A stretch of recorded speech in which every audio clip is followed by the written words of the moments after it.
Most of these women left home believing the same thing about America. Loud, overly friendly, nothing like real warmth, total confidence. At first, there was no way that friendliness was real. Life here put them in front of real strangers, in stores, on porches, at a monument on the 4th of July, treated like they mattered for no reason. Something in them started to shift. So what got to them?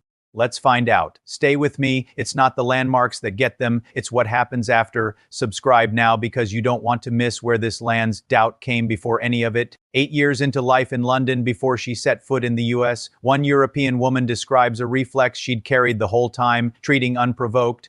Friendliness like a red flag instead of a gift. Where she's from, warmth from a stranger usually means someone wants something. The first time an American offered kindness with nothing attached, her brain didn't relax. It went looking for the catch. Americans are too friendly. I love how friendly Americans are. I love it. It's such a nice, refreshing change after being in London for 8 years. But like when you think about European countries, the first thing that comes to your mind isn't friendly and kind and warm and welcoming. It's more like sarcastic, ironic, suspicious. Whereas Americans are truly friendly.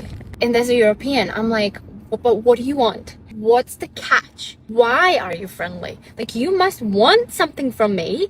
Otherwise, you wouldn't be so friendly. What's in it for you? I'm still trying to figure out, like, are you guys really that friendly? Or do you want something? Lydia, Spanish and Italian, now based in Miami, carried a similar kind of doubt, though hers focused on ambition rather than people. Tell someone back home about your business plans, she says, and you'll hear a list of reasons they won't succeed. She insists it isn't an insult, simply a diagnosis, a culture that had quietly taught her to expect less. Think of it as a starting point then, not hatred toward America, but low expectations worn like an old coat. I'm a Spanish and Italian girl living in Miami. I have to talk about the difference in mindset in Europe and in the United States. Guys, I'm sorry for the people back home, but we have a very, very mediocre mindset where we just don't think outside the box. It's not an abundance mindset. If I talk about anything that I want to do, like business-wise, and I'm generalizing, okay, I have amazing friends with so much ambition, but they, back in Spain, they'll be like, Lydia, what the hell? No, like, how can you achieve that? Because this is what you're gonna get, this is how you can invest it, and this is like, it's unachievable.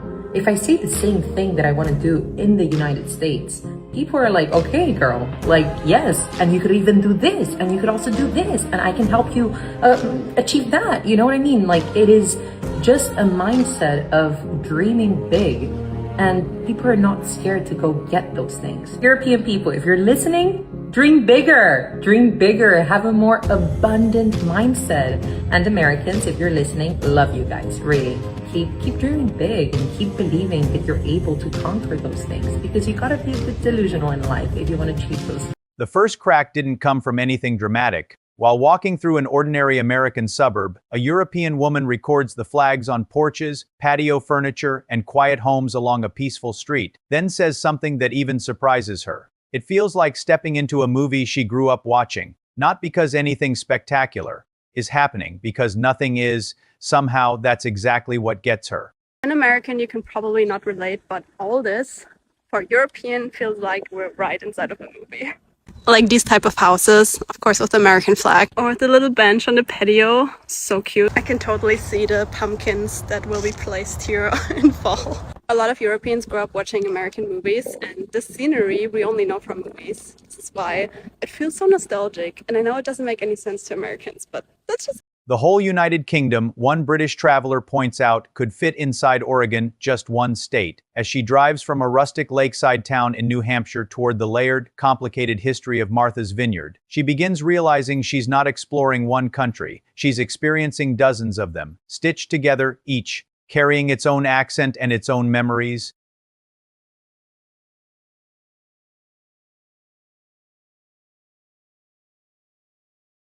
Country and has its own culture and own style, its own identity, its own history, its own culture. It becomes like a fascination, well, for us specifically, to want to see more. Over the last 2 weeks, we have been very fortunate to be able to go from Lake Winnipesaukee, which is in New Hampshire, all the way down to Martha's Vineyard. And before anyone says anything, yes, we've been very fortunate to be able to stay with friends. The point is, those two places are in one small region of the United States. A very beautiful region that I happen to live in. I do believe from a lot of comments that I've seen, it is an underrated region of the United States. But think about that for 1 second. Lake Winnipesaukee is peaceful, it's rustic, it's outdoorsy, nobody really cares what they look like, everyone's just very chill. It's mountains, it's forests, it's lake life. And then just a few hours away, you have obviously the Cape, but then Martha's Vineyard. And it just feels like you stepped into a completely different place. Doing that in a space of 2 weeks blows your mind. Beautiful beaches, coastal villages, and Native American history, a lot of African American history. Oak Bluffs in particular has a really rich African American history, which is so amazing to learn about. This is a history we knew very little about before visiting. I was very surprised to see how culturally diverse it was. And I absolutely loved that surprise because it completely changed the way we saw the whole island. And I'll say again, this is one very small region of America. Every trip that I take reminds me there's so much more to learn. So many Americans that I've met prefer to go on vacation outside of the US. They love going to Europe. And I totally understand that. But I get so many messages of people saying that I've influenced them or made them want to travel their own country more. And I think that that is so amazing, and you should, because there's so much here for you to learn, for you to see. I understand that Europe has pedestrian-friendly, beautifully designed walkable cities. I get that you have a meticulously organized transportation system. You have healthcare. I understand that. But we have ice cubes. We have air conditioning. We have Walgreens and sandwiches that actually contain protein. We have electrical outlets in the bathrooms. So we have stuff. Cannot put into words how much I have fallen in love with Key West. This place is honestly like a dream. It's like I'm living in a dream right now. It's so tropical, so beautiful. But this place is a dream come true. There's iguanas, there's roosters, there's jacked up golf buggies everywhere, there's mopeds. It's insane. This place is so cool. If you are in Key West, this is the only way to explore it. In a golf buggy, let's go. You get to explore how beautiful this area is. It's so tropical. This is the way to get around here. 100%. There's no other way. So either a bike or one of these is the best option. Definitely a golf buggy is the best option. Yeah. Or a moped. You get to see all the roosters and the chickens up close as well. Look, he's drinking. That one's beautiful. Yeah, he is. If your partner has annoyed you, like James has today, you can easily just sit on the back, relax, put your cup in the holder, and off you go. I made it to the southernmost point of the USA. How cool is this? Look at this. Look at that. It's very busy. It's a Saturday. I'm not waiting in this queue. But it's a very pretty place. You can relax by the beach if you want. I love Key West. It's so tropical, so beautiful. Highly recommend coming here. Americans, your country is so beautiful. Mother Nature really is doing her thing right now. Can you see this view behind me? America is so beautiful. Currently in the Great Smoky Mountains, and I really understand why they now call it America the Beautiful. Look at this place, honestly. What is going on? There's like an explosion of colors right now. This place is stunning. The only thing I am praying for right now is that we see a bear. Guys, we haven't seen a bear yet. James and I have not seen a bear. Are we gonna see one here? We just came from Gatlinburg and we're making our way over the mountain. I haven't seen a bear and I wanna see a bear. But anyway, this view, what I'm surrounded by right now, is just like, I'm taking. One of my favorite things about living in America is when a guy calls you ma'am.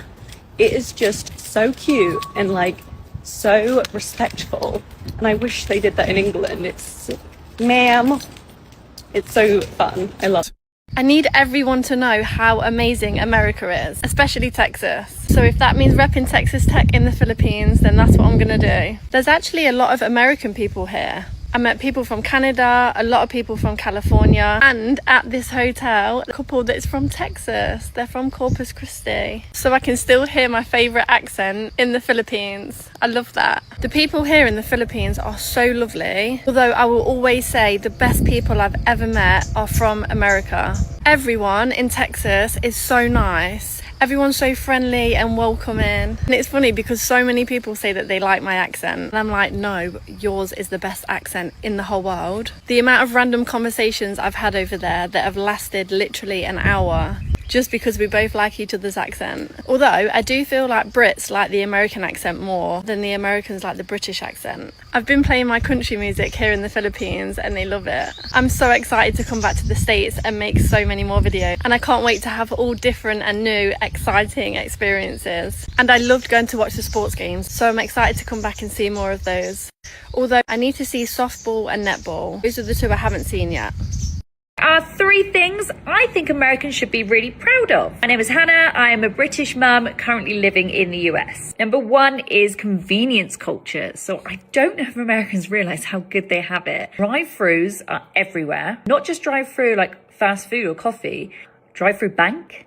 Yeah. Drive-through pharmacy. So good. Especially when you have a baby in the car like I did, and you know the second you stop that car and get them out, they're going to wake up. Next day delivery. Sometimes I'll order something on Amazon in the morning and it will be there like after lunch, which is crazy. So just stores being open all the time. Totally forgot when I went back to the UK recently that supermarkets all close legally by 4 p.m. on a Sunday, and I was like, oh yeah. The convenience culture is incredible. Number 2 is the tipping culture. I know it's a touchy subject. I totally understand that servers here get paid a much lower wage, therefore they have to work hard to get that tip. Whereas in the UK, you could be a good server or a bad server, you're pretty much going to make the same amount of money. But I really like the mentality here that if you work hard, if you provide a good service, you'll get rewarded and you'll get paid well. And I feel like Americans are so generous when it comes to tips. Like, they have good service, they are going to want to tip you really well. And I think that that tipping culture really contributes to the mentality here of that, like, if you work hard,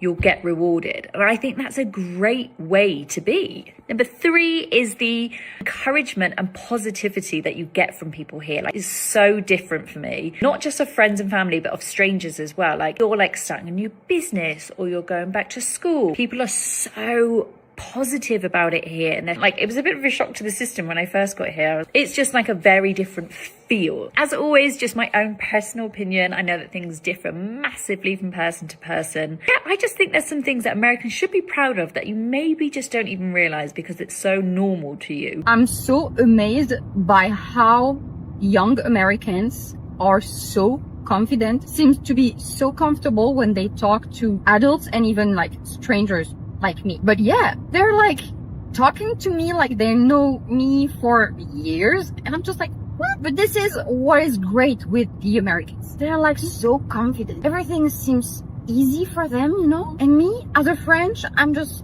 like, I don't know. It's so inspiring. And the more I stay in the US, the more I'm opening myself up, the more I'm confident too. Just the fact that I'm capable to do videos like that on social media is just crazy. 1 year ago, I was just so scared to do this. Now I just don't give. The way Americans are so confident, it's so inspiring. I am so excited. I am beside myself. What an amazing time to be in Washington, D.C. this week. I wanted to come down, play tourist with the tourists before the crowds hit, before the heat wave hits tomorrow. So I am here in front of the Washington Monument, and I can't begin to tell you what this means to someone like me who's an immigrant to this amazing country of ours, and what I had to do to come here. I'll never forget when I was a little girl, all I wanted to do is come to America. I remember sitting in the bomb shelter with a small American flag that was given to me when I went to Israel on a visit, and somebody gave me a small American flag because I told them how much I love America. And I brought it with me and I put it under my pillow in my bomb shelter. And I swore that whatever happens to me in life, one day I'm going to make it to America. And here I am. It is surreal for me. I used to tell my mother, I'm going to come to America. I'm going to be an American. I'm going to marry an American. And my kids are going to speak English. And my mother would say to me, in Marjayoun, South Lebanon, in this little town of 900 people in the middle of the war. And my mother would say to me, stop this talk. You're embarrassing us across the town. Where are you going to find an American? How are you going to go to America? And I said, you're going to see one day I'm going to be in America. And I was so determined to come to this incredible, wonderful, amazing country of ours. And I realized if I want to come to America, I need to learn how to speak English. And I used to watch Dallas and the Love Boat on a small black and white television in our bomb shelter. And I would write the subtitles on my arm because, you know, we always had subtitles. So if two people looked to each other's eyes and somebody said something and the other person said maybe, I would write maybe on my arm. And because we didn't have barely any water, we barely had water to drink, let alone to shower. We showered once a week. I built a huge vocabulary on my arm.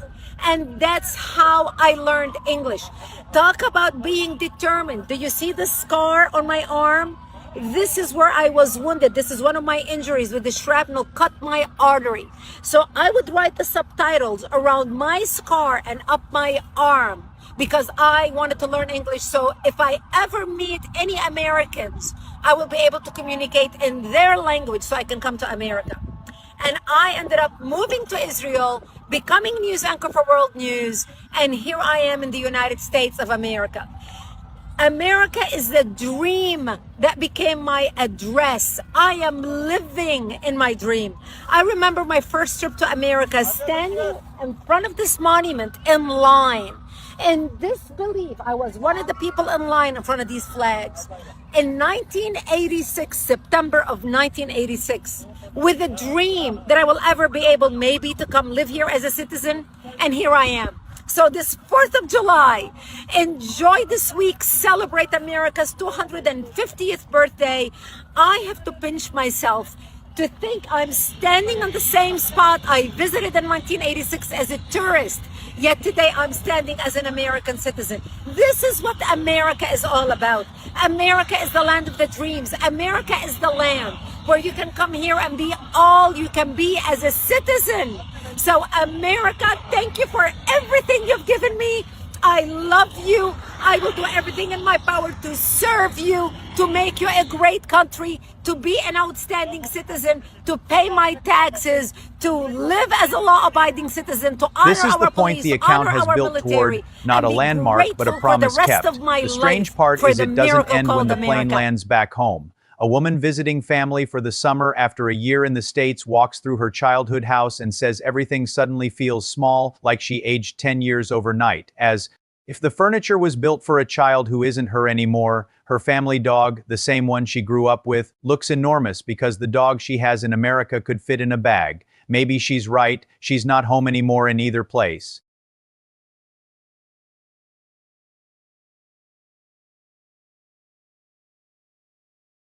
I'm a European immigrant in the US and I'm visiting my home country for the summer, and I have noticed that everything here is very small. And I never used to feel like that when I lived here, but now that I've lived in the US for a year and everything, like all their sizes are normal to me, everything in Europe, in my country, is just so tiny. And it's really funny because I grew up with this stuff and now it looks completely different. It's like I aged 10 years. Like everything looks like it's made for children. Except for my family dog, he's huge because I have a Pomeranian in the US and this guy is like 3 times as big. Great Dane we got here. And I wonder if I'm gonna have another culture shock when I go back to the US because now I'm starting to get used to the tiny stuff. Nobody warned you about that part before the I trip. guess people get you used don't to simply whatever. visit a It's a place strange like this feeling and to go to leave a in restaurant change. and be able You to bring a new finish my baseline plate. home with you, whether you intended to or not. Go back to where this account began. A woman testing every kind stranger for the catch that never came. A woman who had already decided ambition here was foolish, and ambition there was safer. Neither was wrong to be cautious. That instinct came from somewhere real. It simply didn't survive contact with what actually happened to them here. Maybe the only honest ending is this. You can hear about a place 1,000 times through 1,000 videos and still never understand it. Not really, until it treats you like you mattered for no reason at all. If this is the first time you've heard a story like theirs, it won't be the last one on this channel. Follow along, because the next one might be the story that gets you too.